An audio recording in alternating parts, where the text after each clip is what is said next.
রাজ্যের মুখ্যমন্ত্রী মমতা বন্দ্যোপাধ্যায়ের অনুপ্রেরণায় ও মানিকচক বিধানসভার বিধায়িকা সাবিত্রী মিত্রের উদ্যোগে রাজ্য জনস্বাস্থ্য কারিগরি দপ্তরের পক্ষ থেকে মানিকচক তথা মালদা জেলার পানীয় জল সমস্যা দূরীকরণে চূড়ান্তকারী পদক্ষেপ। মানিকচক ব্লকের মথুরাপুরে অবস্থিত ওয়াটার ট্রিটমেন্ট প্ল্যান্টে তৈরি হচ্ছে প্রায় ৩০০ কোটি টাকা খরচের নতুন ওয়াটার ট্রিটমেন্ট প্ল্যান্ট প্রজেক্ট।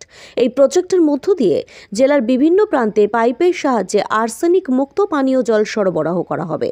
আর এই প্রকল্পের মধ্য দিয়ে জেলার পানীয় জলের সমস্যা প্রায় সমাধান হয়ে যাবে বলে আশাবাদী।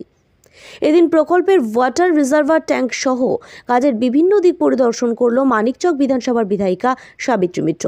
কথা বললেন জেলা জনস্বাস্থ্য কারিগরি দপ্তরের আধিকারিকদের সাথে। জানা যায়, মথুরাপুরে এই প্রকল্পের জন্য ৩০০ কোটি টাকা বরাদ্দ হয়েছে।